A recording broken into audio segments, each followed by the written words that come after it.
Au nom du Père, du Fils et du Saint-Esprit. Amen. Que la paix et l'amour de notre Seigneur Jésus-Christ soient toujours avec nous, mes frères et mes sœurs, dans la foi chrétienne. Pour ceux et celles qui désirent prendre part à la rencontre qui aura lieu du 25 juin au 29 juin 2025 à Fatima au Portugal, et ce, à la demande de Jésus-Christ de Nazareth, le formulaire pour y prendre part se trouve au bas de cette vidéo. Si donc vous êtes intéressé par cette rencontre, merci de remplir le formulaire qui se trouve au bas de cette vidéo afin que nous puissions vous communiquer les informations relatives à la rencontre. Merci de votre bonne compréhension et que d'avance Dieu vous bénisse au nom de Jésus. Permettez, plongez dans une allégresse divine, une joie mariale, que je puisse témoigner de ma gratitude infinie à l'égard de l'aide suprême au monde, l'Éternel Dieu Abba, mon Père. Au Seigneur Jésus-Christ, l'Emmanuel, Dieu est avec nous, mon maître à penser. À mon ami intime, Holy Spirit, Fezou, Kerereu, le Saint-Esprit, sans oublier ma marraine spirituelle, l'Immaculée Conception, la très sainte Vierge Marie, ainsi que les saints anges de Dieu, pour la grâce qu'il vient d'accorder à une maman qui vient d'accoucher. Que toute la gloire vous soit rendue. Merci infiniment, Père, pour tant de grâce et de bénédictions que tu n'as de cesse de déverser sur les abonnés, les membres de la famille Cœur Sacré, sur le Frange Marie ainsi que sa famille, sur toutes ces personnes qui visualisent nos vidéos, regardent, écoutent les enseignements, qui ne sont pas abonnés. Merci pour ta main puissante qui n'a de cesse de nous bénir tous. Je suis dans la joie parce qu'une vie nouvelle a vu le jour. Il n'y a pas plus beau, plus magnifique que la vie, mon frère, ma sœur. Une mère abonnée, membre de la famille Cœur Sacré de Jésus, bénie par Dieu, après quelques soubresauts, quelques difficultés, vient de donner naissance à un beau bébé qui se prénomme Ange Emmanuel. Merci mon Seigneur et mon Dieu. Merci pour la vie de la maman que tu as préservée. Merci pour ce nouveau souffle qui va venir illuminer ce monde et le ministère, pourquoi pas. Dieu a besoin des ouvriers pour sa moisson. Mon frère, ma sœur, je suis joyeux quand il s'agit d'une vie nouvelle, d'un souffle nouveau. Merci à la maman, une mère humble qui n'a jamais manqué un seul jour de me faire le résumé du livre biblique que je lui donne à lire. Même si parfois je n'ai pas le temps de lire son résumé, elle n'en démord pas. Le lendemain, elle me fait parvenir son résumé. 2-3 jours après, quand j'ai le temps, je lis et je réponds, j'apporte quelques éclaircissements. Bref, nous communions au travers de la parole de Dieu, cette mère et moi. Et je voudrais te dire merci, maman de Ange Emmanuel, pour ton humilité, pour ton amour pour Dieu au travers de la parole que tu lis de manière générale tous les jours. Je tombe d'admiration en dépit de tes occupations. Pour ton amour pour la parole, tu t'attaches à la parole, tu n'abandonnes pas, et c'est tout à ton honneur et à la gloire de Dieu qui vient de t'accorder ce beau cadeau qu'est ce bébé qui vient de naître. Merci, maman de Ange Emmanuel. C'est une mère tellement humble qui s'est tournée vers moi humblement pour savoir si une parole pouvait lui être lâchée depuis la cour céleste pour ce bébé. Et je me suis tourné vers mon maître à penser. L'Emmanuel, Dieu est avec nous. Et il a accepté de poser son regard d'amour et de miséricorde sur la mère en donnant pour prénom Ange ou Emmanuel ou les deux. La mère, remplie d'humilité, d'un amour fou pour Dieu, a accepté de prendre les deux prénoms et a donné à son bébé qui vient de naître de s'appeler Ange Emmanuel. C'est pourquoi je suis dans la joie de savoir que Dieu est avec nous, vient de naître au Bénin. Je suis très joyeux de savoir que cet enfant est un ange qui va œuvrer pour Dieu. Que toute la gloire, Père, te revienne. Merci, maman, pour ton humilité. Continue sur ce chemin. Dieu va beaucoup te bénir. Ce n'est pas encore fini. C'est une nouvelle vie qui commence pour toi, car ce bébé est un trésor. Merci. Merci à cette mère qui t'a conduit vers la chaîne, qui t'a mis en contact avec moi. Elle se reconnaîtra. Que Dieu n'ait de cesse de te bénir toi aussi. Ma très chère sœur, tu te reconnaîtras. Mes frères et mes sœurs, nous poursuivons le partage de la parole de Dieu au travers du livre de l'Exode que notre sœur Marie-Madeleine de Jésus-Christ va nous lire depuis Paray-les-Monial. Ma très chère sœur, nous t'écoutons. Exode chapitre 16. Ils partirent d'Élim, et toute la communauté des fils d'Israël arriva au désert de Sin, entre Élim et le Sinaï, le 15e jour du 2e mois après leur sortie du pays d'Égypte. Dans le désert, toute la communauté des fils d'Israël murmura contre Moïse et Aaron. Les fils d'Israël leur dirent, « Ah, si nous étions morts de la main du Seigneur au pays d'Égypte, quand nous étions assis près de chaudrons de viande, quand nous mangions du pain à satiété. Vous nous avez fait sortir dans ce désert pour laisser mourir de faim toute cette assemblée. » Le Seigneur dit à Moïse, « Du haut du ciel, je vais faire pleuvoir du pain pour vous. Le peuple sortira pour recueillir chaque jour la ration quotidienne afin que je le mette à l'épreuve. Marchera-t-il ou non selon ma loi?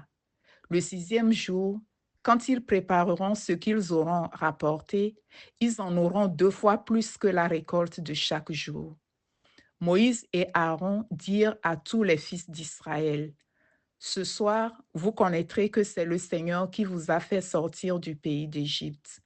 Le matin, vous verrez la gloire du Seigneur parce qu'il a entendu vos murmures contre le Seigneur.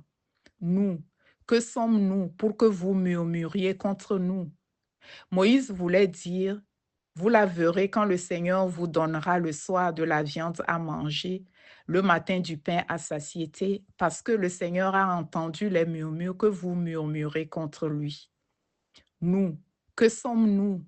Ce n'est pas contre nous que vous murmurez, mais bien contre le Seigneur.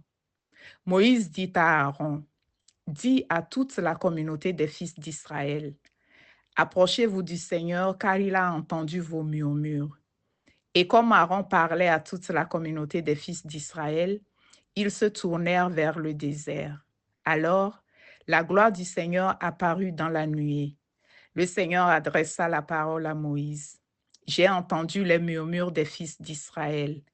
Parle-leur ainsi. Au crépuscule, vous mangerez de la viande. Le matin, vous vous rassasierez de pain et vous connaîtrez que c'est moi le Seigneur votre Dieu. » Le soir même, les cailles montèrent et elles recouvrirent le camp. Et le matin, une couche de rosée entourait le camp. La couche de rosée se leva. Alors, sur la surface du désert, il y avait quelque chose de fin, de crissant, quelque chose de fin tel du givre sur la terre.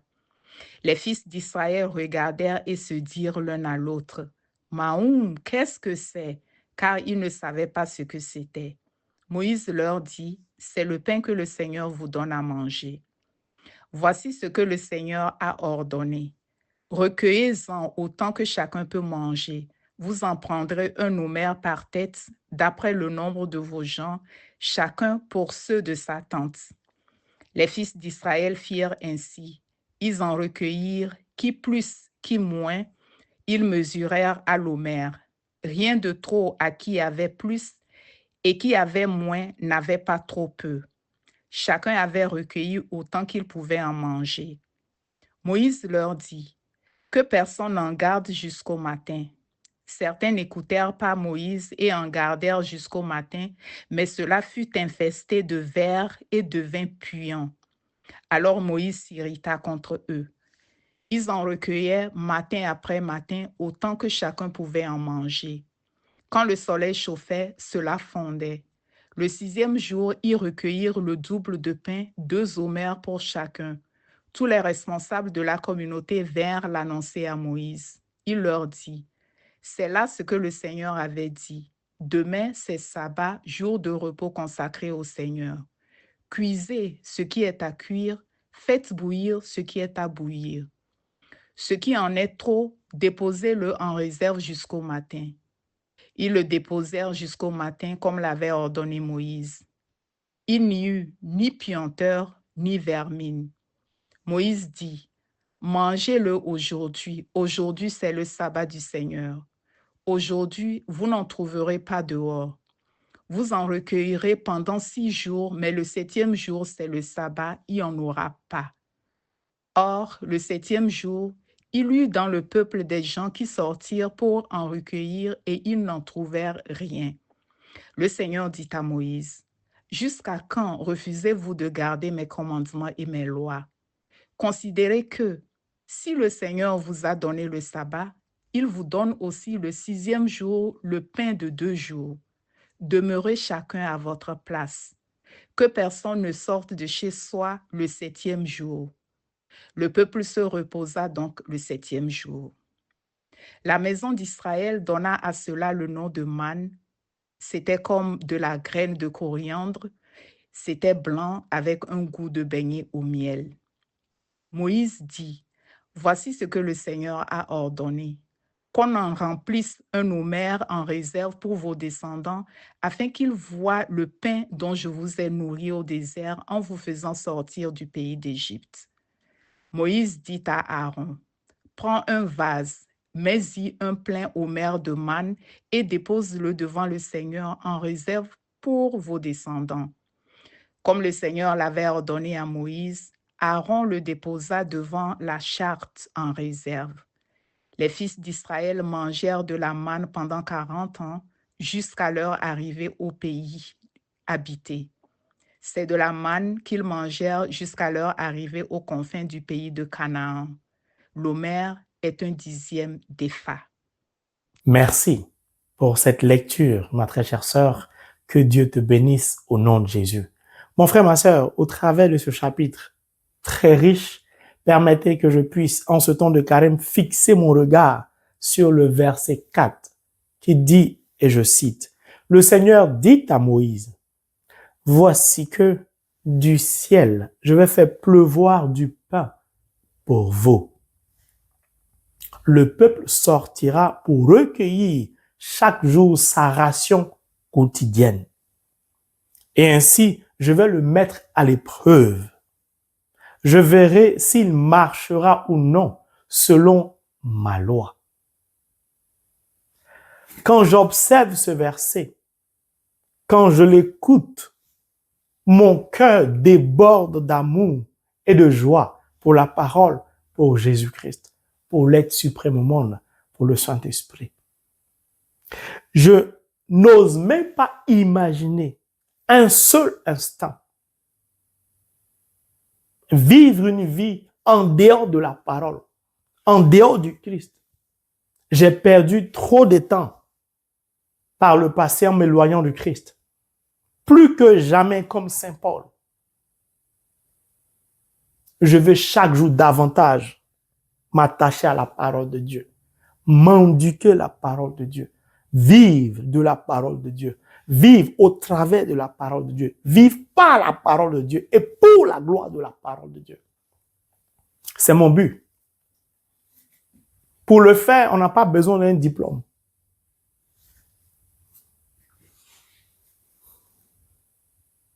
Dieu pourvoit nos besoins. Mon frère, ma sœur, si tu avais un seul doute en ce temps de carême, le Seigneur vient humblement te dire à l'oreille de ton cœur que je suis le seul qui peut pourvoir tes besoins. Que ce soit alimentaire, sentimental, etc., etc. Le seul. Scrutons le verset. Observons le verset.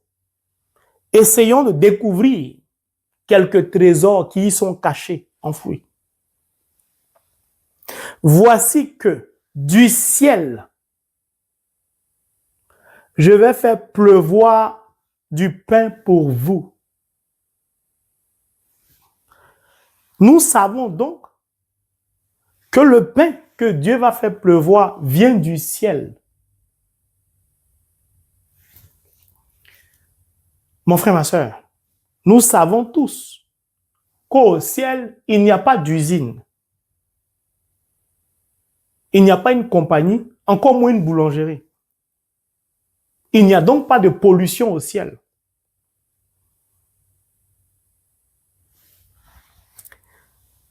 Si c'est le cas, le pain viendra comment? Comment le pain sera conçu, fabriqué?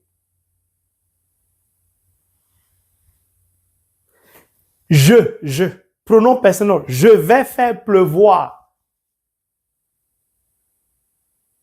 Donc, le pain vient de Dieu.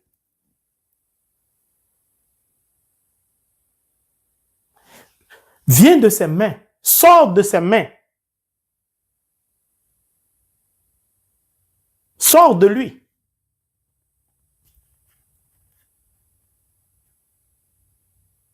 C'est un mystère. Il ne dit pas, je vais vous donner. Je vais faire pleuvoir. Parce que Dieu ne sait pas bénir. C'est-à-dire que Dieu ne sait pas bénir doucement. C'est pourquoi Dieu ne pouvait jamais être un commerçant. Il n'allait jamais prospérer. Parce que le monsieur, dès qu'il veut faire quelque chose, c'est à l'extrême.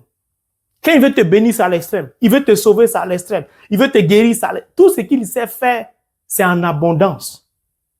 Il le fait. Donner, on peut compter. Mais je vais faire pleuvoir. Donc le pain vient du ciel. Et vient de lui. Dont les cieux des cieux ne peuvent le contenir. Si ça vient de lui, donc du ciel, ça descend.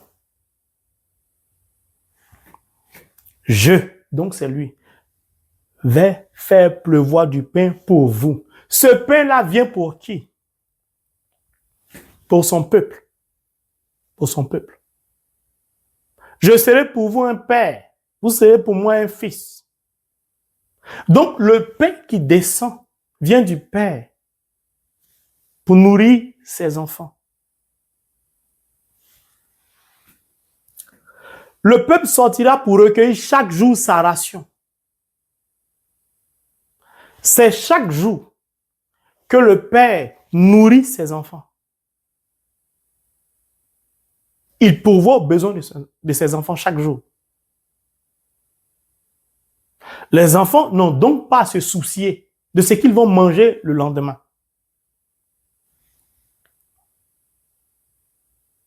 Chaque jour, sa ration quotidienne. Et ainsi, je vais le mettre à l'épreuve. Dieu lie le pain à une épreuve. Comme l'amour ne sait pas faire du mal, une épreuve, normalement, quand on va composer un examen, on ne connaît pas l'épreuve. Mais lui, il est tellement gentil parce qu'il ne veut pas qu'on échoue. Il nous dit l'épreuve en même temps. Quelle est l'épreuve? Il dit, je verrai s'il marche ou non selon ma loi. Il nous a déjà donné la réponse. Pourquoi ce verset me fatigue?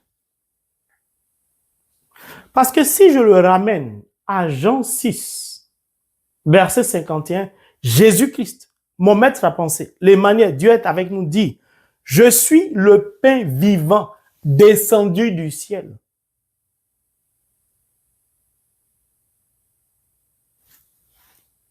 Donc Jésus est le pain. Ce pain-là est descendu aussi du ciel. S'il est descendu du ciel, qui est à l'origine de ce pain? Jean 16, verset 28. Je suis sorti du Père. Donc, ce pain qui est descendu du ciel en la personne de Jésus-Christ est sorti du Père. Comme pour le peuple d'Israël au désert, au travers de ce chapitre de l'Exode. Là, ça m'intéresse beaucoup. Donc, Jésus-Christ dit, Jean 6, 51, je suis le pain vivant descendu du ciel.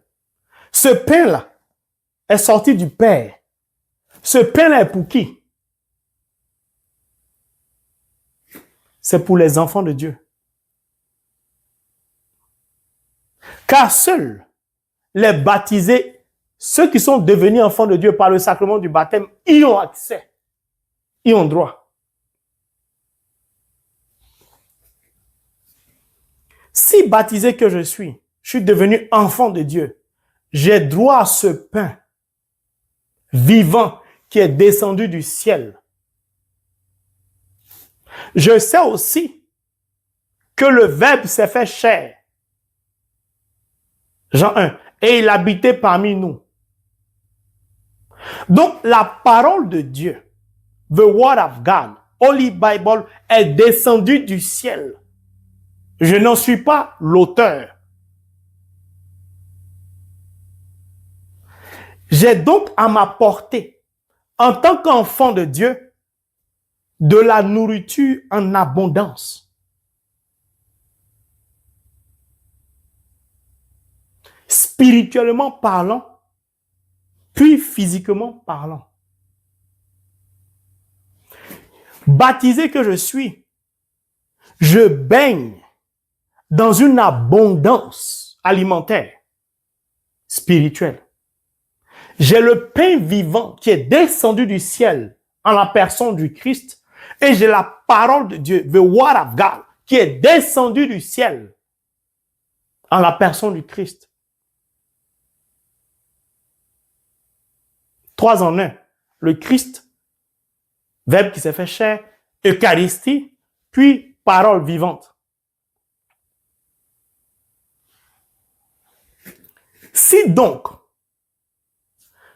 toute cette abondance alimentaire spirituelle est mise à ma disposition, comment se fait-il que moi, Franche Marie, enfant de Dieu, baptisé, j'ai faim?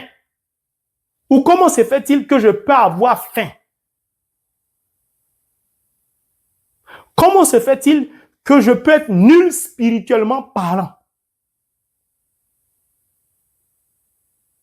Comment se fait-il que je ne parviens pas à une élévation spirituelle?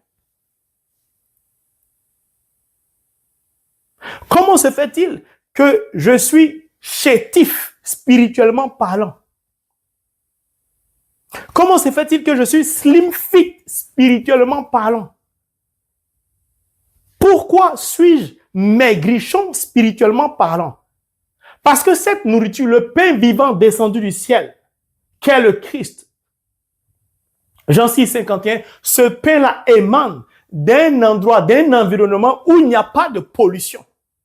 Donc, c'est un pain bio. Sans produits chimiques ajoutés. Mieux, l'auteur de ce pain ne cherche pas à se faire de l'argent. Donc, ce pain-là, il ne le vend pas. Il ne cherche pas à s'enrichir. C'est un pain qui est donné gratuitement, puis quotidiennement. Si je suis baptisé et que je suis dans l'incapacité de manger, je ne peux pas dire que Dieu est mauvais et ne me nourrit pas. Parce qu'il a mis tout, je dis bien tout à notre disposition. La seule chose qu'il nous demande de faire, c'est de soit prendre la main pour prendre la nourriture pour manger ou de prendre une fourchette, une cuillère pour manger. Si ça là, je ne peux pas faire ça, Dieu n'a qu'à faire quoi pour moi? Qu'est-ce que je peux faire? C'est-à-dire, qu'est-ce que Dieu peut faire?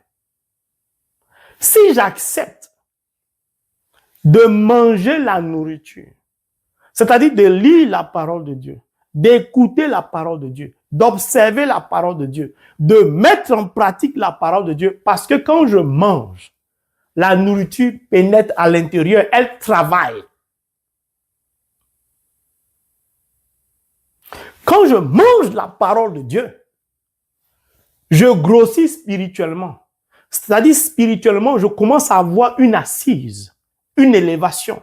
Je comprends beaucoup de choses. Je vis beaucoup de choses. Quand on me regarde, Franche Marie, tu as pris du poids.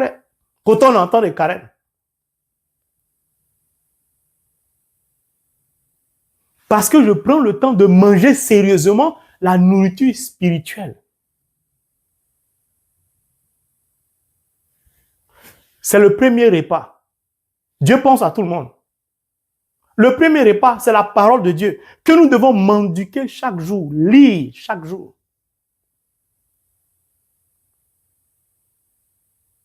Le deuxième repas, c'est l'Eucharistie. Je suis le pain vivant descendu du ciel. Le pain a vocation à être mendiqué, mangé.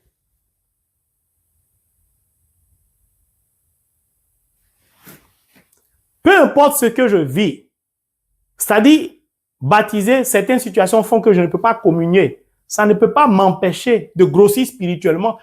D'autant plus qu'il y a une autre nourriture, on n'a pas besoin de commentaires. Ça s'appelle la parole de Dieu, the word of God. Elle a le même effet que l'Eucharistie. Si je la mendique, si je la mange. Quand donc je me rends à la messe, je ne prends pas la célébration eucharistique et que je mendique l'Eucharistie, que je mange l'Eucharistie, je me nourris spirituellement.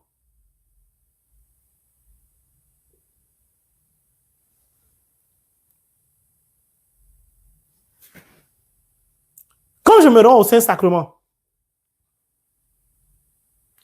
je vais m'abreuver auprès de la source d'eau vive qu'est le Christ. Il s'est fait chair, donc il est vivant, il est présent. Je vais communier avec lui au tabernacle. Donc j'ai 3 possibilités, 4 possibilités de communier avec le Christ, de manger, de communier avec l'Eucharistie, de manger, de mendiquer le pain vivant descendu du ciel, la parole de Dieu, le tabernacle, le Saint-Sacrement, l'Eucharistie.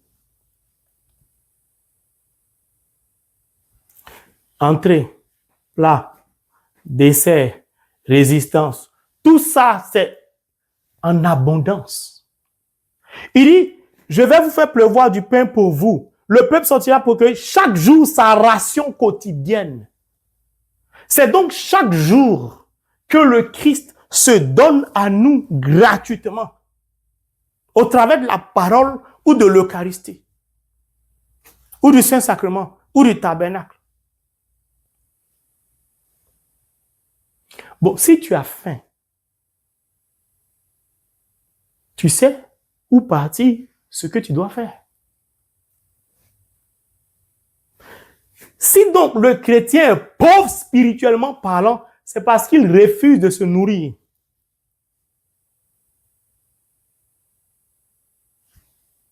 Dieu ne peut rien faire pour lui. Ce n'est pas moi qui l'ai dit, ce sont les versets bibliques. Mais regardez la beauté. Et là, je veux faire un clin d'œil à ma sœur Marie-Madeleine depuis Paris-Lémonial. Elle comprendra pourquoi. Merci d'ailleurs, ma sœur Marie-Madeleine, d'éclairer la lanterne de toutes ces personnes. Le peuple sortira pour recueillir chaque jour sa ration quotidienne. Ça veut dire quoi? Un chrétien, un enfant de Dieu, qui se prend au sérieux, ne peut pas faire une seule journée sans lire au moins un chapitre de la parole de Dieu. Bon, au regard de la science, il faut manger au moins 2 repas par jour. au minimum 2 repas. Sinon 3, le petit déjeuner, le déjeuner et le dîner. Dieu ne sait pas nous nourrir. Il a donné 4 repas. La parole, l'Eucharistie, le tabernacle, le Saint-Sacrement. Mange à satiété. Tu as faim comment? Donc le chrétien qui est sérieux, c'est qu'il doit lire au moins un chapitre par jour. Maintenant, s'il a faim comme moi, c'est un gros mangeur parce que aux États-Unis, c'est les burgers, les trucs comme ça. Tout est grand ici. Même les verres de jus, pizza. Je suis un gros mangeur, moi. Mais je préfère manger la nourriture spirituelle. Je dois lire un chapitre, petit déjeuner, deuxième chapitre, déjeuner, troisième chapitre, dîner. Si j'ai un petit creux, dessert, 16 heures. Dieu me dit, si je mange comme ça, je n'aurai aucun problème.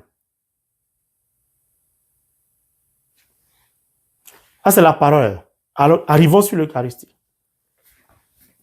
Le peuple sortira pour que chaque jour sa ration quotidienne. C'est donc une fois que Jésus-Christ, le Père vivant descendu du ciel, se donne à nous au travers de l'Eucharistie chaque jour. Le chrétien, baptisé, confirmé, se doit donc, conformément aux règles de l'Église, de la religion catholique, si les dispositions le lui permettent, de communier une seule fois par jour. Exemple, je peux assister à 3 messes, comme la sœur Marie-Madeleine présentement le fait à Paray-le-Monial. Même en assistant aux 3 messes, elle ne peut que communier qu'une seule fois. Donc, si elle a communié à la messe de 6 heures, les 2 autres messes, elle ne doit plus communier. Chaque jour, sa ration quotidienne. Bon, il y a d'autres choses. Bon, ça c'est, on peut pas expliquer, pas tout on peut dire. Mais au regard des textes de la religion catholique, les textes du catéchisme, une communion par jour et non par messe. C'est important de comprendre cela. Je dis, il y a des choses que je ne veux pas expliquer. Donc, ce n'est pas la multiplicité de la communion mendiquée par jour qui fait l'élévation spirituelle. Une fois que tu as communié, ça suffit. C'est bon. Ce n'est pas là mon point de chute. Là où je vais en venir, et qui est très important et très intéressant, c'est la suite. Ainsi, je vais le mettre à l'épreuve. Je verrai s'il marche ou non selon ma loi. Ah, j'aime trop la parole de Dieu, mon frère, ma soeur. C'est comme un feu, ça brûle en moi, j'ai envie de bondir. C'est trop intéressant. Ça veut dire quoi? Baptisé que je suis, enfant de Dieu que je suis, confirmé que je suis, lorsque je lis la parole de Dieu, lorsque j'écoute la parole de Dieu, lorsque j'observe la parole de Dieu, lorsque je mendique la parole de Dieu, lorsque je me rends à la messe, je communie, je mendique, je prends part à l'Eucharistie, lorsque je me rends au Saint-Sacrement, lorsque je me rends au tabernacle, lorsque je suis en communion avec le Père vivant descendu du ciel, lorsque je le mendique, je dois bien comprendre qu'une preuve m'attend. Je vais le mettre à l'épreuve. Je verrai s'il marche ou non selon ma parole. Le chrétien qui fait tout ce que je viens de décrire et qui ne marche pas conformément à la parole de Dieu, a mendiqué le pain, a mendiqué, mangé l'Eucharistie, a lu la parole de Dieu pour rien. Sa vie va tourner en rond. Il ne connaîtra aucune élévation spirituelle. Le diable pourra le tuer matin, midi, soir s'il le désire. Le diable pourra pourrir sa vie. Ce n'est pas le Franche Marie qui le dit. Dieu dit, je vais lui donner la ration quotidienne, le pain quotidien. Je lui donne ça pour le mettre à l'épreuve. L'épreuve est tellement facile, il te dit ça en même temps. Il veut savoir si tu vas marcher ou non selon sa parole.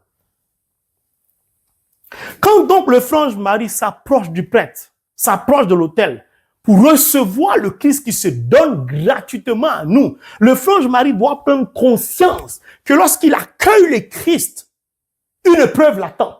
Cette épreuve-là, c'est la conformité de sa vie à la parole de Dieu.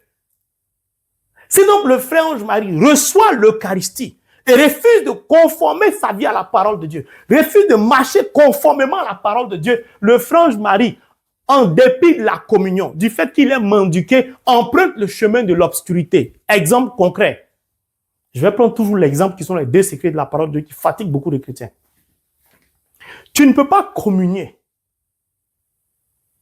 Tu ne peux pas lire la parole de Dieu et refuser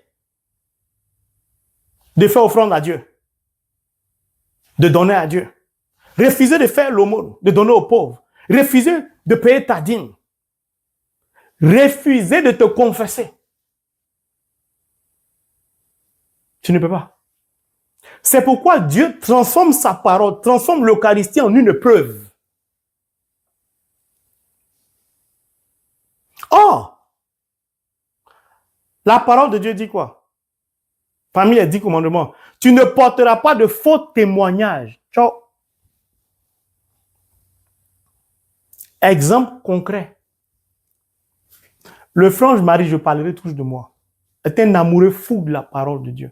À minuit, il sera au Saint-Sacrement. Quand ça ne va plus, 10h, 11h, il court pour aller au Saint-Sacrement. Ou au tabernacle. Le Franche Marie communie. Il va à une paroisse le lundi où on donne même la coupe, le sang, il boit.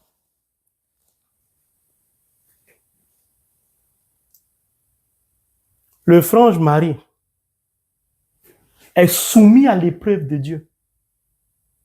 Dieu veut voir si le pain vivant descendu du ciel, qu'il a mangé, Dieu veut voir si la parole mangée, lue, observée, écoutée, si la communion avec le Christ au Saint-Sacrement ou au tabernacle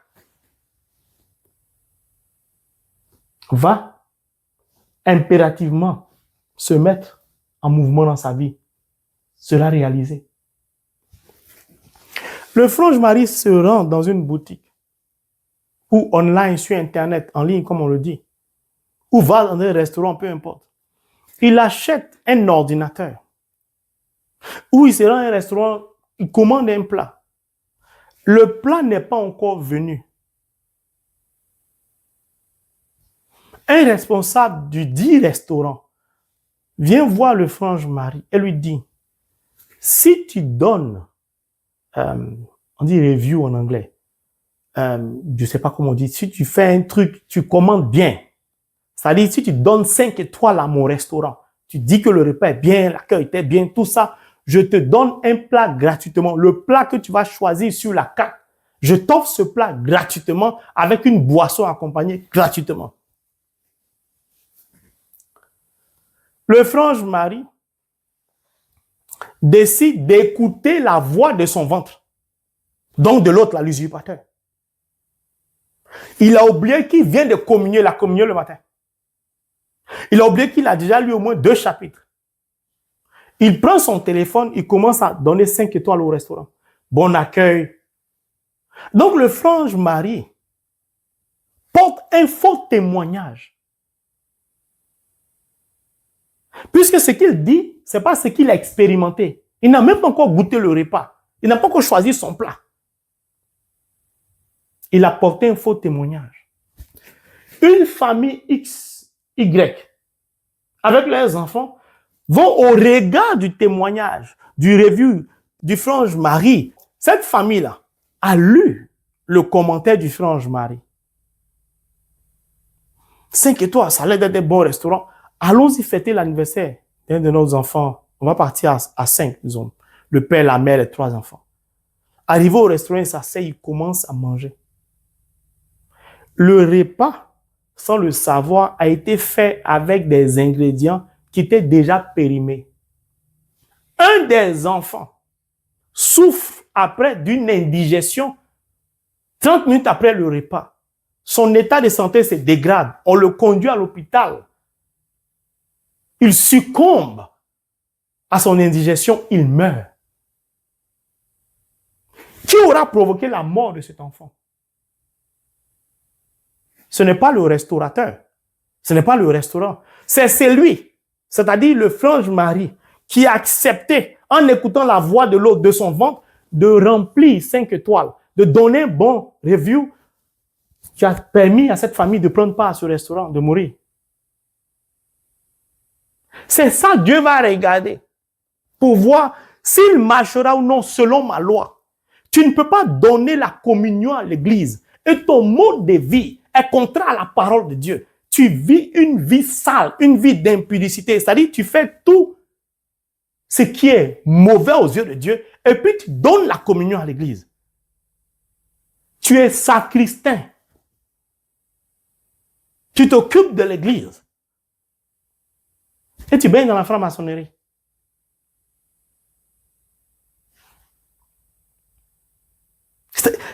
Tu es pasteur. Et puis tu vas dans un autre pays pour prendre des pouvoirs, des savons, des trucs. Tu lèves la main, les gens tombent. Tu es religieux ou religieuse. Et puis l'orgueil est ton vêtement quotidien. Tu es chrétien, baptisé, confirmé. Les paroles qui sortent de ta bouche sont de sales paroles. Tu es chante de l'Éternel. Dieu t'a donné le don de chanter. Et tu mens beaucoup. Tu insultes vite, tu démarres au cas de tout.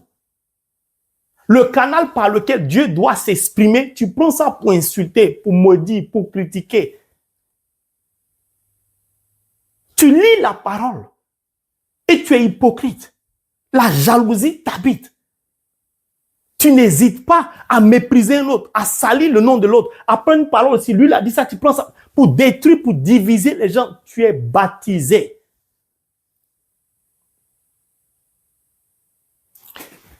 Vous savez, moi, je ne laisse tomber aucune parole de Dieu. Quand Dieu parle, il y a the word of God. Mais les paroles de connaissance que nous recevons sont des paroles qui émanent de Dieu. Sont comme le pain vivant descendu du ciel, que nous devons mendiquer, c'est-à-dire nous devons garder dans notre cœur. Nous devons méditer comme la Vierge Marie. Nous devons observer ces paroles. Quand Dieu dit, arrêtez d'être hypocrite, ça me fait mal, je pleure toute la nuit. Dieu me demande pardon, capte-toi. Je dis non, Seigneur. Nous sommes des baptisés. Comment toi, tu peux nous dire ça? Dieu ne parle pas au hasard. Et quand Dieu parle, Dieu est tellement lent. On pense que c'est seulement quand il veut nous bénir qu'il est lent. Dieu est lent en toutes choses parce qu'il veut que tout le monde soit sauvé. Quand Dieu parle, ça veut dire que la chose bouillonne. Ça veut dire que l'être humain exagère. Quand ça commence là, Dieu ne dit rien parce qu'il s'est dit qu'on va changer, on va se repentir. Quand Dieu intervient pour nous dire, aimez-vous les uns les autres, arrêtez l'hypocrisie entre vous, arrêtez la jalousie, ça me déchire le cœur, ça me déchire l'âme. Parce que le b.a.-ba de la vie spirituelle, le minimum pour un baptisé, c'est d'abord l'amour. C'est l'amour qui est le fondement du baptême. Si le chrétien baptisé est vide d'amour, son baptême est nul, no sense, ça n'a pas de sens. C'est pourquoi le diable peut écraser la vie de beaucoup de baptisés. Si chaque baptisé se prenait au sérieux, se respectait, mendiquait la parole, mendiquait l'Eucharistie, savait que c'était une preuve, qu'il devait se conformer à la parole de Dieu, les hôpitaux seraient vides. Il n'y aurait quasiment pas de pauvres dans la rue. Encore moins les SDF, homeless.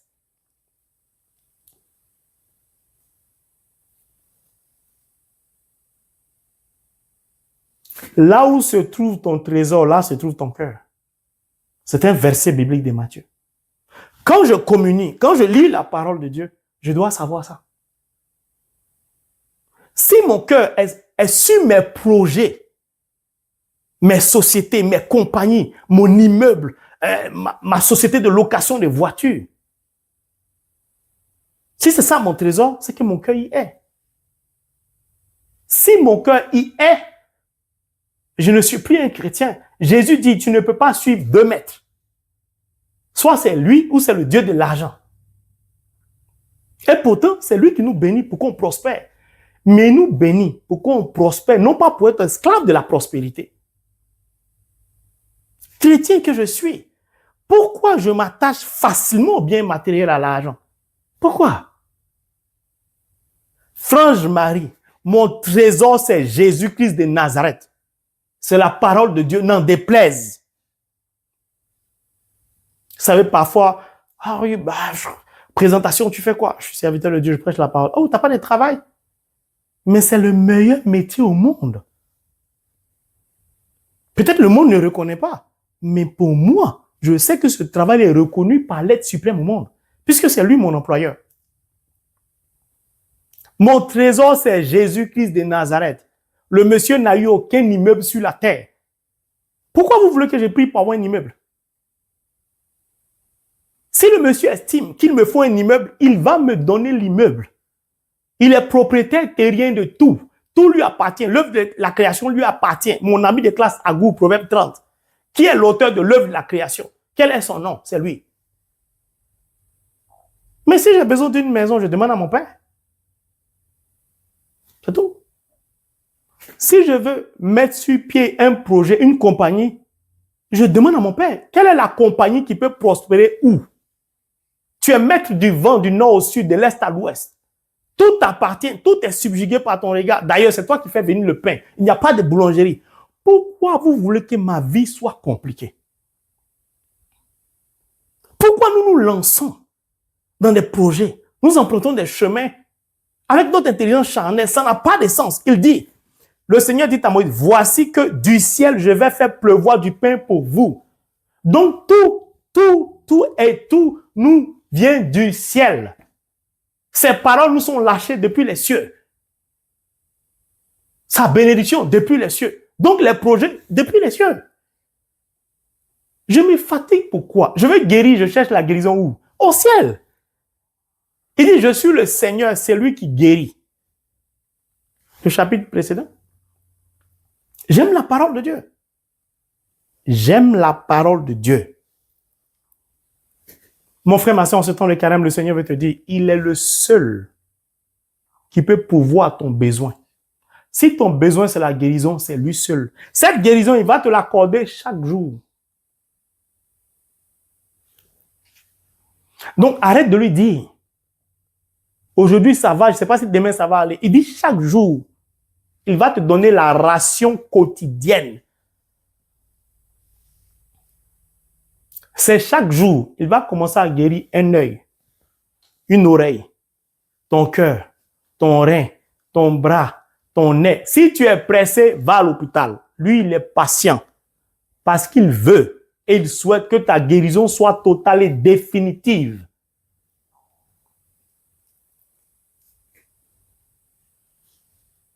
Dieu prend son temps parce qu'il nous aime. Tu ne peux pas aimer une personne et sauter sur elle pour l'embrasser bêtement. Tu vas mordre ses lèvres. Pourquoi? C'est avec douceur, c'est avec passion, raffinement. Si tu n'es pas marié, va te marier. Moi, je suis marié, je connais tout ça. Donc, va demander à Dieu. C'est avec douceur. Vous pensez que Dieu est comment? Dieu était sentimental. Le sentimental. Dieu est trop sentimental. Dieu aime nous caresser. Il aime nous faire des bisous. Il aime prendre soin de nous. Il aime même peigner nos cheveux. C'est parce qu'on ne voit pas ça.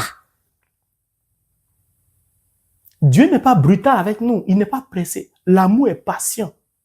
L'amour pardonne.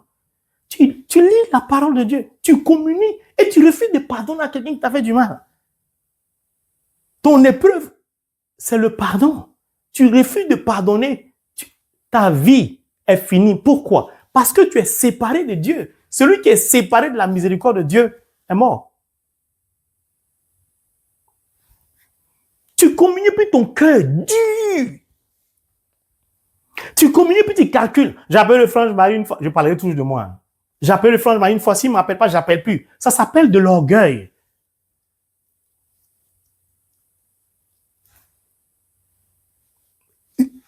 Je vous dirai toujours la vérité. Mon frère, ma soeur, chaque jour, sa ration quotidienne. Et ainsi, je vais le mettre à l'épreuve. Ton épreuve, là, c'est l'infidélité de ton mari.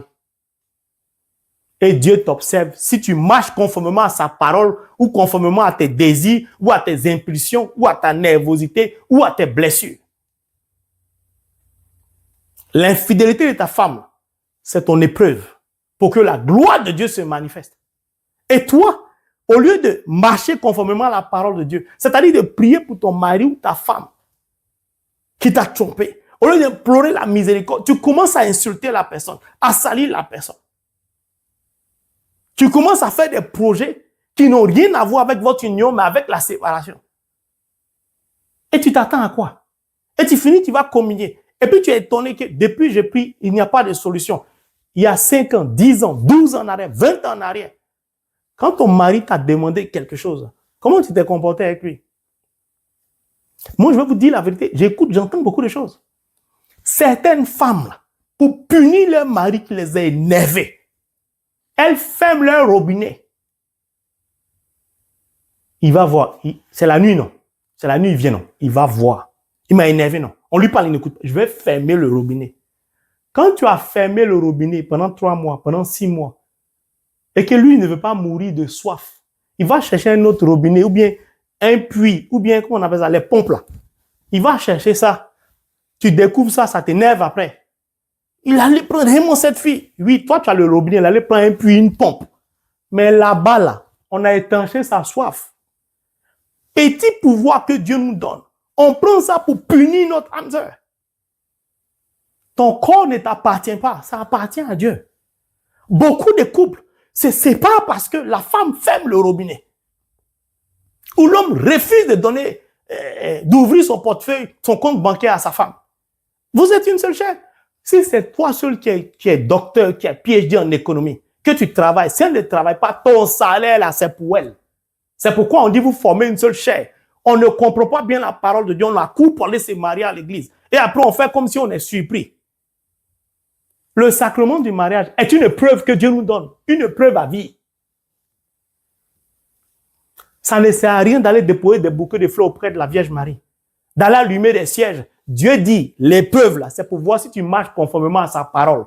La Vierge Marie, tu déposes le bouquet de fleurs. Elle voit que tu ne marches pas conformément à la parole de Dieu. Tu ne marches pas conformément à la volonté de Jésus. Elle va faire quoi avec ton bouquet de fleurs? Va déposer 100 bouquets de fleurs, ça ne va rien produire dans les cieux.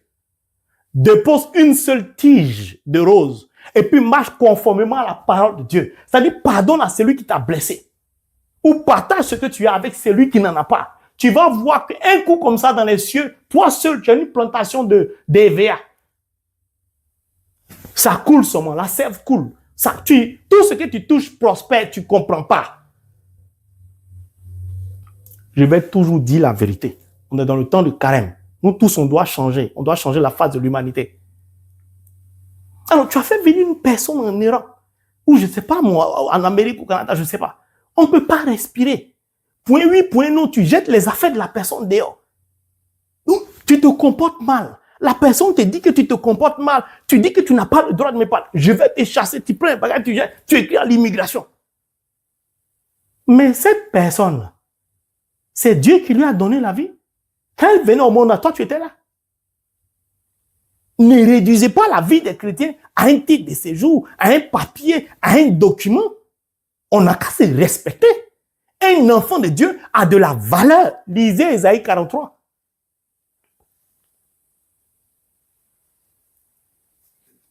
On n'a qu'à se dire la vérité. Tu héberges quelqu'un, l'héberger ne peut pas respirer. Il doit balayer ta maison, laver tes assiettes. Il y a quoi? C'est ton esclave. Et tu finis, tu es assis ou tu es assise au premier banc à l'église, tu t'es en communion, alors que tu maltraites quelqu'un que tu héberges chez toi. Pourquoi tu fais ça? On n'a qu'à se dire la vérité. Il faut arrêter de mentir à ton âme sœur. Tu as dit que ton prochain salaire, tu vas lui offrir une voiture. Il faut lui offrir la voiture. Si elle te réclame la voiture, tu l'insultes, pourquoi? C'est ta parole qui t'engage. Le Seigneur dit, il te met à l'épreuve sur ce que tu as dit, ce que tu as promis. Si tu ne respectes pas, il ne faut pas lui demander quelque chose, il ne va pas te donner. Il y a trop de choses à dire. Je dis, quand je m'assois et puis je réécoute les enseignements du frange Marie, quand j'observe et je rentre en communion avec le Saint-Sacrement qui est affiché, quand j'écoute tous les messages que Jésus nous donne, qui sommes-nous pour que Dieu nous parle chaque jour au travers du Saint-Sacrement? Peut-être même ça, là, vous allez voir certaines personnes banalisent, insultent ça. Oh, ça, c'est qu'un Saint-Sacrement. Ça, c'est une image. Oh, les messages de Dieu font froid dans le dos. Aimez-vous. Soyez sincères. Arrêtez d'être hypocrite. Dieu veut vous bénir.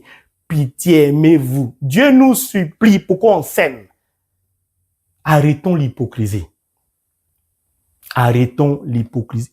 Moi, frange Marie, avant peut-être, je suis plus hypocrite. Je te dirai toujours ce que je pense.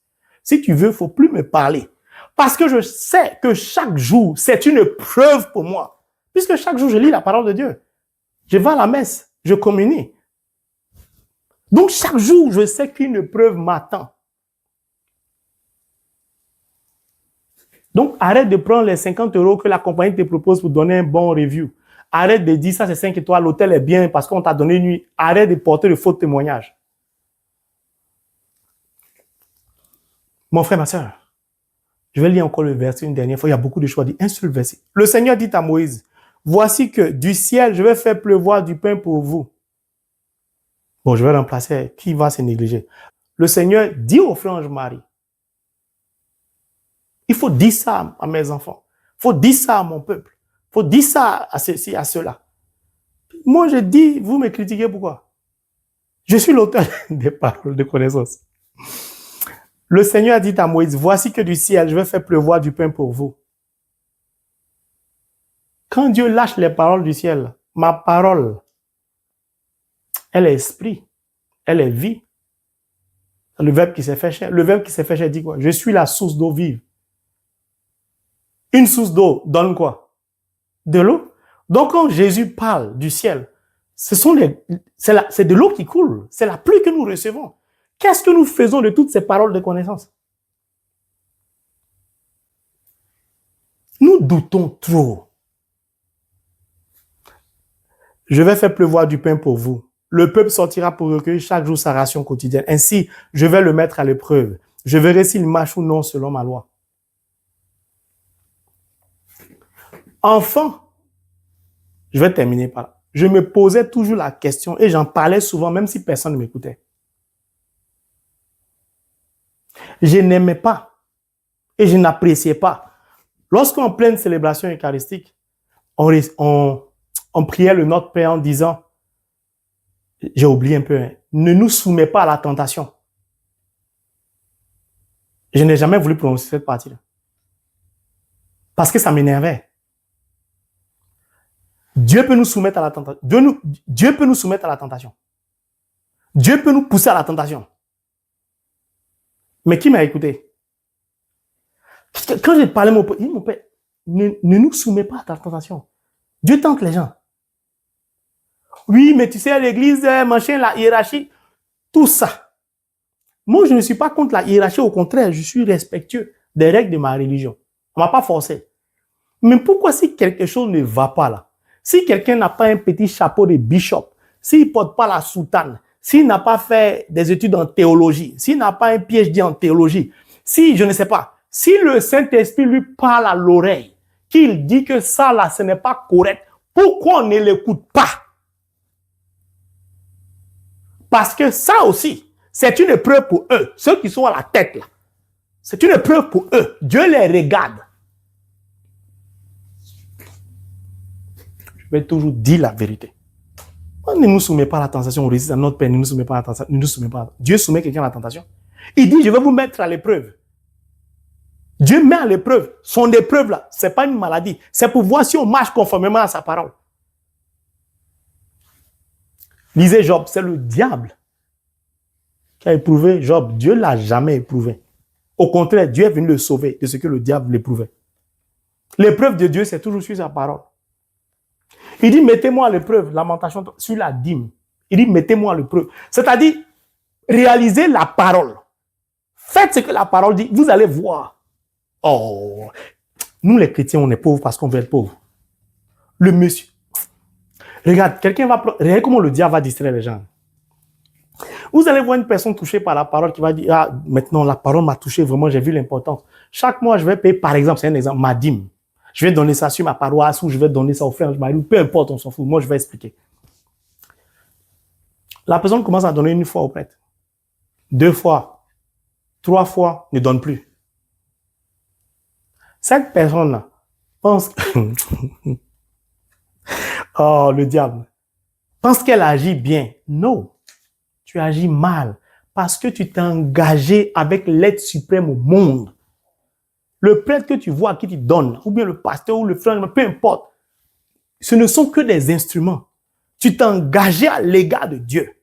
Un jour, tu auras besoin de Dieu à un moment clé de sa vie. Lui aussi, il va se désengager de toi. Et on dira que Dieu est mauvais.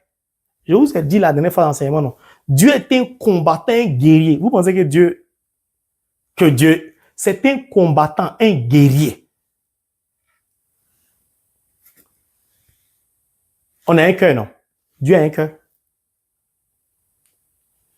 Souvent, on énerve Dieu, non? Ou bien on pense que Dieu nous énerve parce qu'il ne fait pas ce qu'on veut. Nous aussi, souvent, on l'énerve.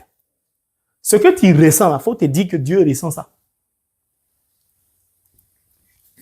Seulement pour lui, il ne va pas loin parce qu'il est l'essence de l'amour. Ça se refroidit vite. Pour nous, ça, gros cœur, là, on garde ça. Des gens prennent des engagements avec Dieu. Ils n'ont aucun respect pour Dieu. Je dis, si l'humanité va mal, alors qu'il y a beaucoup de chrétiens baptisés, confirmés, beaucoup de ministères, beaucoup de religions, nous voyons des religions à profusion, des miracles se produisent, tout ça, des grands serviteurs, servants, tout ça, des pasteurs, des prêtres, des bishops, des gens même qui ont peut-être 10 millions de vues par heure. Pourquoi la face du monde ne change pas? Est-ce qu'on s'assoit pour essayer de méditer en profondeur, pour aller creuser, pour découvrir quel est le problème? Ou bien on se contente d'acclamer ce que Dieu fait. La parole de Dieu a vocation à s'exprimer, à opérer les miracles. Donc, ce n'est pas... Ça va toujours être comme ça. Dieu ne peut pas s'empêcher de faire des miracles. C'est l'essence, c'est son essence. C'est comme ça il est. Mais nous-mêmes, là, quand on s'assoit, on regarde la face de l'humanité. Pourquoi ça ne change pas? That is the question. Moi, je me pose toujours cette question. Pourquoi ça ne change pas? Pourquoi? Arrêtons d'accuser le diable. Arrêtons de parler des païens. Asseyons-nous un peu, nous-mêmes chrétiens baptisés, confirmés, franges Marie compris. Et puis, faisons mea culpa. Et puis, parlons-nous entre nous. À Fatima, on va se parler. Il y a des choses, Dieu me dit, on va se... Parce que là-bas, là, c'est le cœur de la vraie famille, cœur sacré, qui se rencontre. Ça ne veut pas dire que ceux qui ne vont pas, ce n'est pas le cœur, c'est le cœur. C'est pour dire que là-bas, là, ah, quand on va sortir de là, si chacun n'est pas un pionnier pour la parole de Dieu, il ne sait pas ce qu'il va faire de sa vie encore. C'est pourquoi, mon frère, ma soeur, nous allons tourner vers la Vierge Marie, celle qui a accepté d'être le réceptacle du pain vivant descendu du ciel, qui a accepté de nous donner le pain vivant du ciel, qui lui-même s'est donné pour nous. Il a... quel amour de Dieu pour nous. Souvent, je m'assois, je regarde ma croix, je regarde les doigts. Je peux faire 1 heure sur la pointe. Je contemple la croix.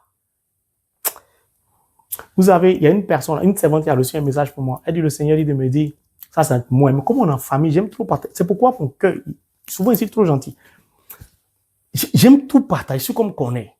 La servante a reçu un message pour moi. Dieu dit, je souffre, là, le diable me torture pendant ce programme. Dieu dit que la croix est la nourriture de l'âme.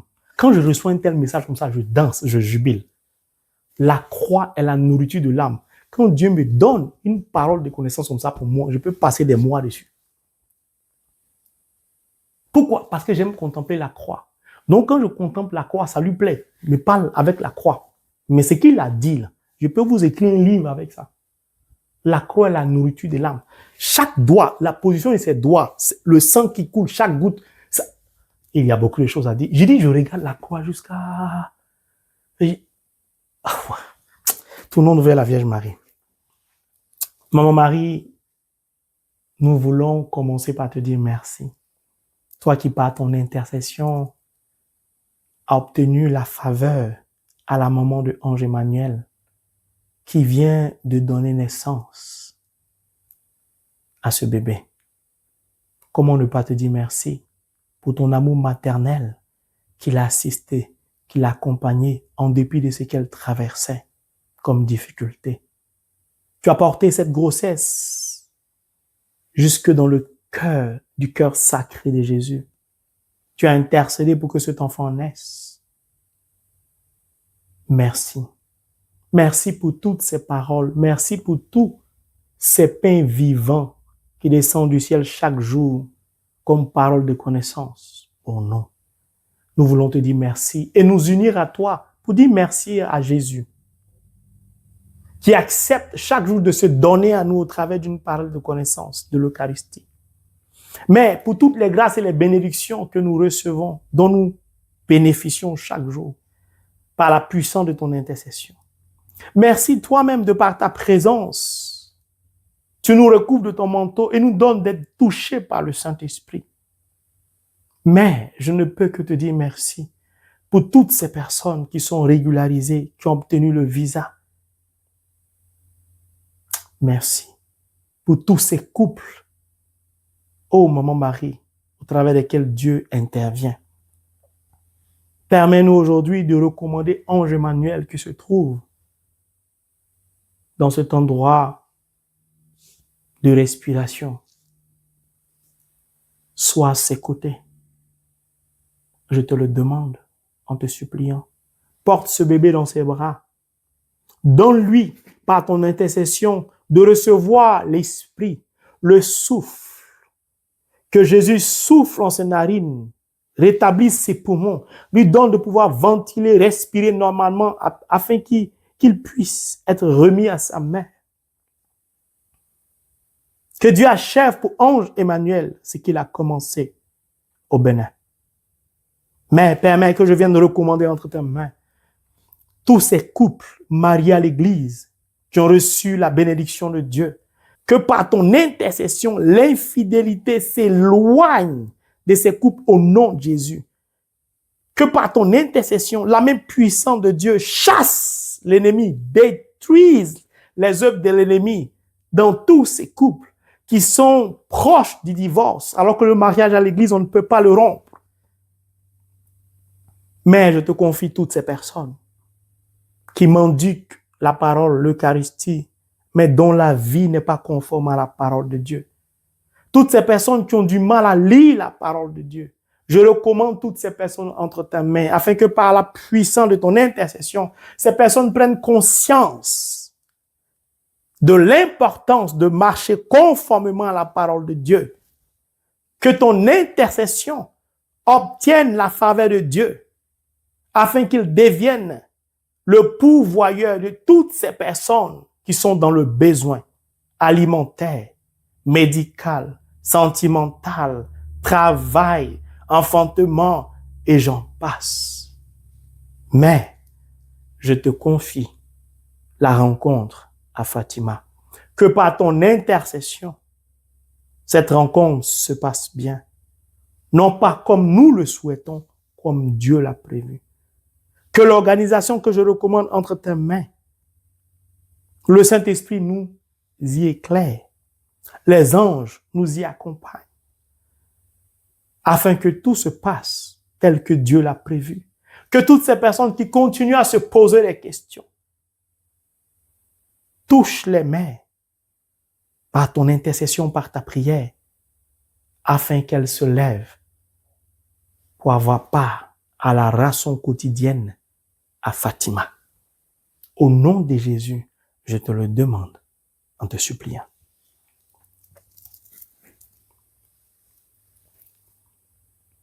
Je vous salue Marie, pleine de grâce, le Seigneur est avec vous. Vous êtes bénie en toutes les femmes et Jésus, le fruit de vos entrailles, est béni. Sainte Marie, Mère de Dieu, priez pour nous, pauvres pécheurs, maintenant et à l'heure de notre mort. Amen. Je vous salue Marie, pleine de grâce, le Seigneur est avec vous. Vous êtes bénie entre toutes les femmes et Jésus, le fruit de vos entrailles, est béni. Sainte Marie, Mère de Dieu, priez pour nous, pauvres pécheurs, maintenant et à l'heure de notre mort. Amen. Je vous salue Marie, pleine de grâce, le Seigneur est avec vous. Vous êtes bénie entre toutes les femmes et Jésus, le fruit de vos entrailles, est béni. Sainte Marie, Mère de Dieu, priez pour nous, pauvres pécheurs, maintenant et à l'heure de notre mort. Amen. Je vous salue Marie, pleine de grâce, le Seigneur est avec vous. Vous êtes bénie entre toutes les femmes et Jésus, le fruit de vos entrailles, est béni. Sainte Marie, Mère de Dieu, priez pour nous, pauvres pécheurs, maintenant et à l'heure de notre mort. Amen. Je vous salue Marie, pleine de grâce, le Seigneur est avec vous. Vous êtes bénie entre toutes les femmes et Jésus, le fruit de vos entrailles, est béni. Sainte Marie, Mère de Dieu, priez pour nous, pauvres pécheurs, maintenant et à l'heure de notre mort. Amen. Je vous salue Marie, pleine de grâce, le Seigneur est avec vous.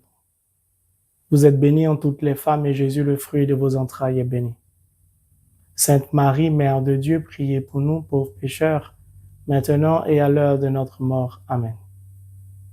Je vous salue Marie, pleine de grâce, le Seigneur est avec vous. Vous êtes bénie entre toutes les femmes et Jésus, le fruit de vos entrailles, est béni. Sainte Marie, Mère de Dieu, priez pour nous, pauvres pécheurs, maintenant et à l'heure de notre mort. Amen. Je vous salue Marie, pleine de grâce, le Seigneur est avec vous. Vous êtes bénie entre toutes les femmes et Jésus, le fruit de vos entrailles, est béni. Sainte Marie, Mère de Dieu, priez pour nous, pauvres pécheurs, maintenant et à l'heure de notre mort. Amen. Je vous salue Marie, pleine de grâce, le Seigneur est avec vous. Vous êtes bénie entre toutes les femmes et Jésus, le fruit de vos entrailles, est béni. Sainte Marie, Mère de Dieu, priez pour nous, pauvres pécheurs, maintenant et à l'heure de notre mort. Amen. Je vous salue Marie, pleine de grâce, le Seigneur est avec vous. Vous êtes bénie entre toutes les femmes et Jésus, le fruit de vos entrailles, est béni. Sainte Marie, Mère de Dieu, priez pour nous, pauvres pécheurs, maintenant et à l'heure de notre mort. Amen. Que la gloire soit rendue au Père, au Fils et au Saint-Esprit, comme il était au commencement, maintenant et toujours dans les siècles des siècles. Amen. Notre-Dame de Fatima, priez pour nous. Notre-Dame de Fatima, priez pour nous. Notre-Dame de Fatima, priez pour nous. Amen. Mes frères et mes sœurs, dans le silence, entrons dans un cœur à cœur avec le Seigneur Jésus-Christ au travers de cette image du Saint-Sacrement que maintenant je vais afficher.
Les enfants que tu as, c'est le Seigneur qui t'a donné.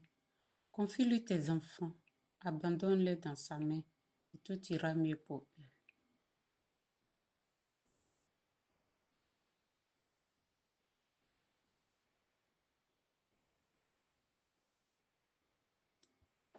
Tu souffres des maux d'oreille, le Seigneur te guérit.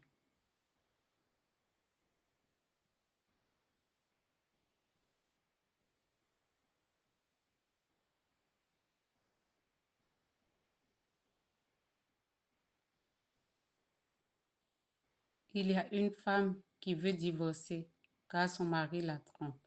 Le Seigneur te dit, sois sans crainte, car il le ramène à la maison.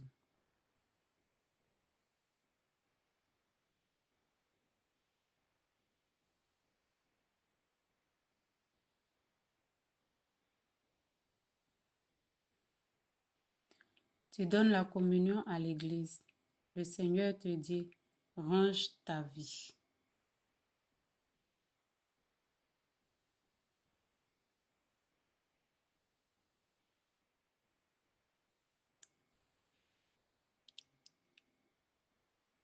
Tu es dans un fauteuil roulant et tu dis, moi aussi, je veux aller à Fatima. Dis merci à Dieu, mais pas en fauteuil. Le Seigneur te visite et te guérit.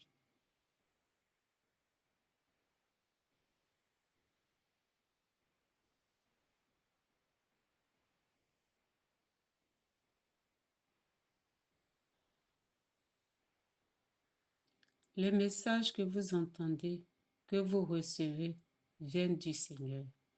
Observez-les, gardez-les, mettez-les en pratique et vous verrez la gloire de Dieu se manifester dans vos vies.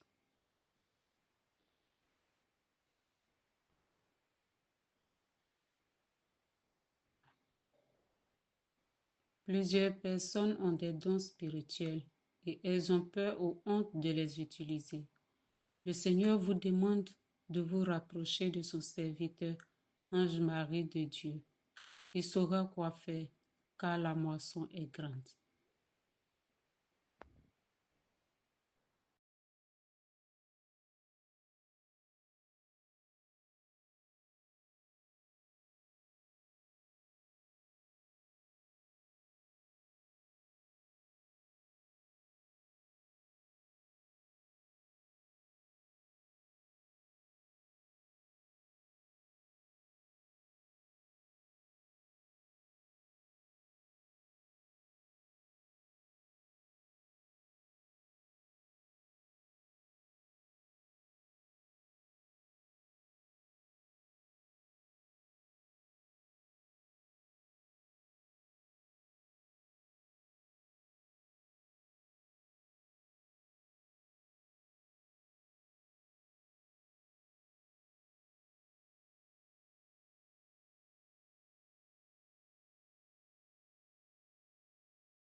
Je veux te rendre grâce, Seigneur roi, et te louer, Dieu mon sauveur. Je rends grâce à ton nom, car tu as été pour moi un protecteur et un secours. Et tu as délivré mon corps de la perdition, du piège de la langue calomnieuse, des lèvres qui fabriquent le mensonge en face de mes adversaires. Tu as été un secours et tu m'as délivré selon la grandeur de ta miséricorde et de ton nom. Siracide 51, versets 1 à 3. Mon frère, ma sœur, le Seigneur est là, il est présent, il te goûte, il te parle, il te touche, il te visite. Dispose-toi, parle-lui, il est là pour toi. Dans le secret, il te voit, et dans le secret, il parlera à ton cœur.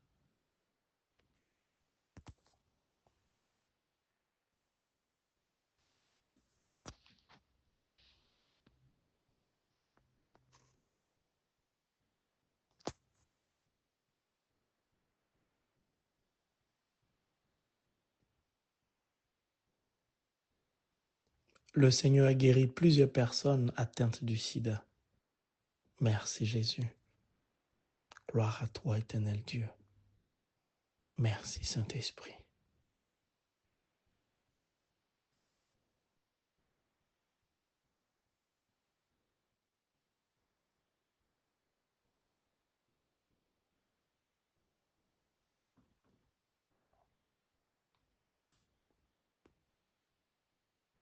Tu as perdu un être cher et tu n'as pas pu l'accompagner à sa dernière demeure et tu souffres beaucoup. Le Seigneur te fortifie. Merci Jésus, Dieu d'amour, Dieu de compassion. Béni est ton Saint-Nom, éternel Dieu. Merci Saint-Esprit.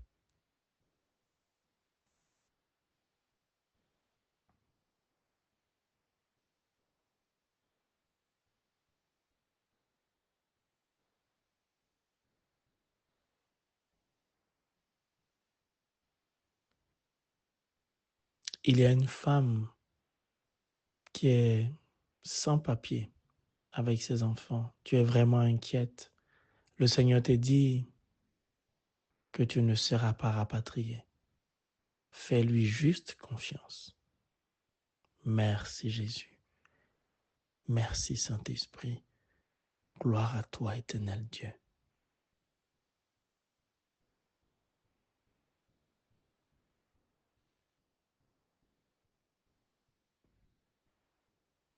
Le Seigneur visite plusieurs personnes seules et désespérées. Merci Jésus. Merci pour ton amour. Béni es-tu, éternel Dieu. Merci Saint-Esprit.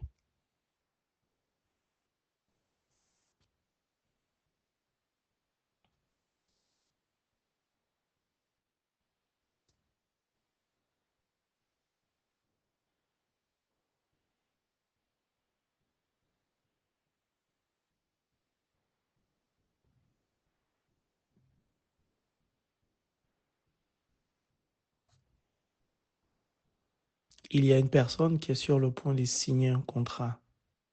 Tu es sur le point de conclure même. Le Seigneur te dit stop. C'est une arnaque. Car tu vas tout perdre. Ce message parviendra jusqu'à toi. Merci Jésus. Merci Saint-Esprit. Gloire à toi, éternel Dieu.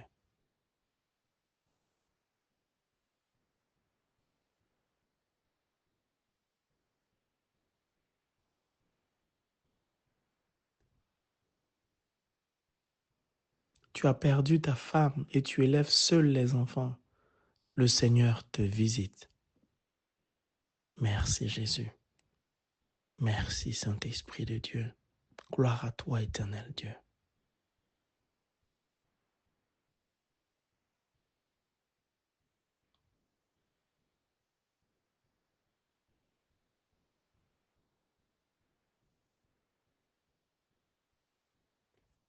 Le Seigneur visite plusieurs veuves sans soutien financier.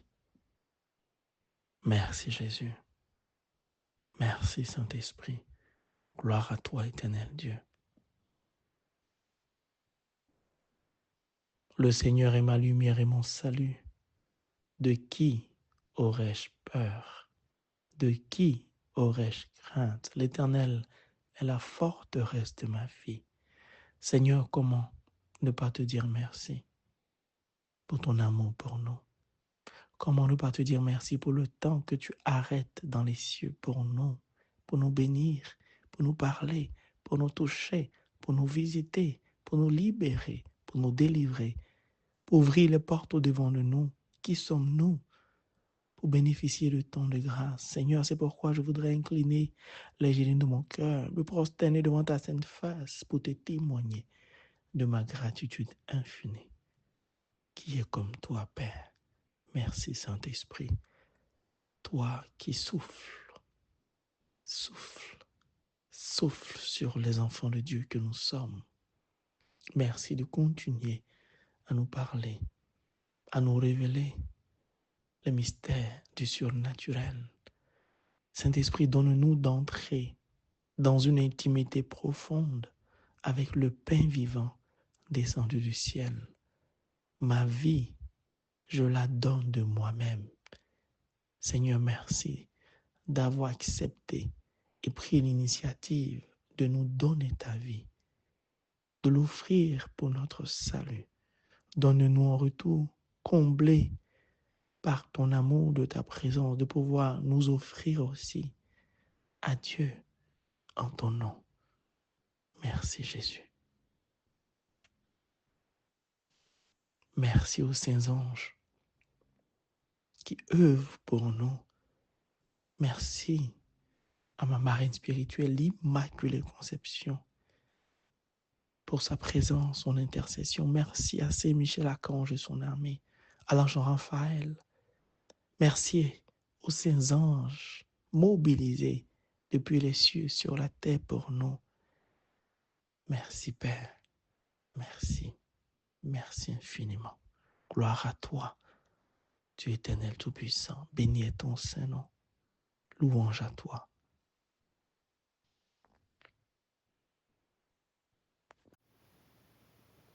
Tantum ergo sacramentum veneremur cernui et antiquum documentum nova cerat ritui preset fides supplementum sensum defectui genitori genitoque laus et jubilatio salus honor virtus quoque sit et benedictio procedentia putroque comparsit laudatio